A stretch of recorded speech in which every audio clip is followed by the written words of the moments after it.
जय गणेश जी महाराज की जय, विष्णु भगवान की जय, देवी देवताओं की जय, श्री कृष्ण चंद्र भगवान की जय।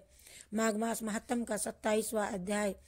पूर्व जन्म के पापों की चर्चा करने के बाद उस प्रेत ने पूर्व जन्म के सभी अच्छे कर्मों से बनने वाले प्रारब्ध की चर्चा करते हुए कहा, कभी कभी कुरूप कायाधारी नीच कुल में उत्पन्न हुए मंद बुद्धि मूर्ख कुटिल तथा समस्त श्रेष्ठ जनों एवं धर्मात्माओं की निंदा करने वाले और उदारता वीरता सूरता तथा समस्त सद्गुणों से रहित मनुष्य भी अपने पूर्व कर्मों से राज्य सुख को प्राप्त करते हैं।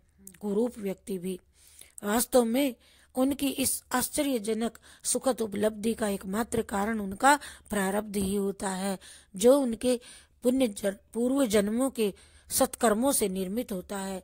प्रेत करुण वाणी में रोते रोते उस धार्मिक व्यक्ति के आगे कहने लगा, हे महात्मन, कुछ मनुष्यों का प्रारब्ध इतना प्रबल होता है कि कायर निर्बल बुद्धिहीन अविवेकी नीति तथा धर्म कर्म को न जानने वाले नपुंसक अंगहीन भी तथा पापाचारी होते हुए भी राजा बन जाते हैं।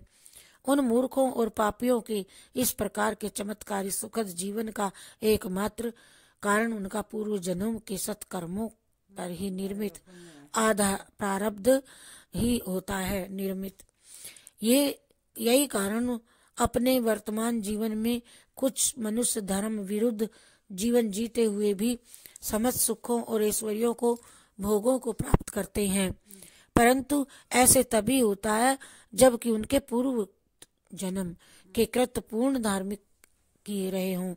पूर्व जन्मों में उन्होंने गाय भूमि अन्न वस्त्र स्वर्ण इत्यादि का दान किया हुआ होता है। इन पुण्य कार्यों की शक्ति से ही उनका प्रारब्ध उनके वर्तमान को हर प्रकार से सुखी बनाता है। ईश्वर तथा धर्म का ऐसा ही विधान है, इसमें रंच मात्र भी संशय या तर्क करना कोई महत्व की बात नहीं रखता। बसु के प्रेत ने अपने कई जन्मों के जीवन में अर्जित ज्ञान के बल पर कहा कि जिस प्रकार सत्कर्मों से सुंदर एवं सुखद प्रारब्ध का निर्माण होता है, उसी प्रकार जिन मनुष्यों ने कभी भी अपने पूर्व जन्म में किसी भी प्रकार का कोई भी सत्कर्म नहीं किए हैं तथा मनसा वाचा कर्मणा समस्त प्रकार के पाप कर्मों में जो लिप्त रहे हैं, वे अपने अगले जन्म बिगाड़ करके मेरी तरह दुख पाते हैं। मेरे समान दुख उन्होंने परलोक भय त्याग कर केवल पाप ही पाप किए हैं।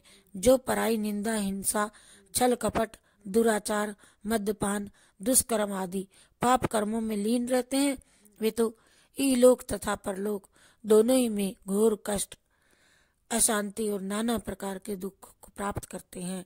हे ब्राह्मण, मेरे इस कथन का प्रत्यक्ष प्रमाण तुम्हारे सम्मुख मैं स्वयं खड़ा हूँ। वर्तमान में ये जो प्रेत योनि मुझे प्राप्त हुई है तथा मैं जो असहाय होकर के दीनहीन दशा में भूख प्यास सर्दी गर्मी के कष्टों को भोग रहा हूँ, ये सब मेरे पूर्व जन्म में किए गए अपकर्मों तथा पापों का ही परिणाम है।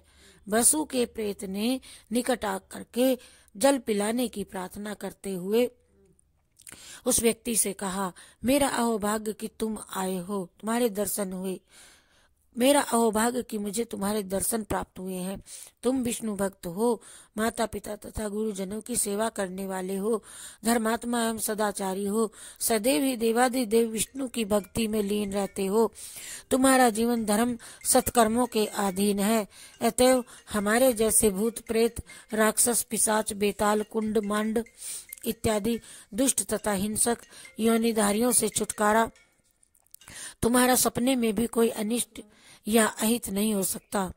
तुम हम सबसे अधिक शक्तिशाली हो, तुम्हें हमारा भय नहीं करना चाहिए। हमसे डरने की कोई अब तुम्हें आवश्यकता नहीं है। भगवान के भक्तों की पवित्र ग्रह नक्षत्र दिग्पाल देवता इत्यादि सदैव ही रक्षा करते हैं और स्वयं भगवान भी अपने भक्त का ध्यान रखते हैं। भक्त का यक्ष किन्नर असुर और गंधर्व या दुष्ट ग्रह भी अहित नहीं कर पाते। हे धर्मात्मा, ब्राह्मण भगवान की भक्ति के कारण तुम्हें तो सहज अभय प्राप्त है। अतः तुम मुझको पास में आकर, मेरे पास में आकर अपने हाथों से संगम का ये पवित्र जल का मुझे छींटा दे दीजिए। आप आकर के मुझे ये जल में पिला दीजिए एक बूंद।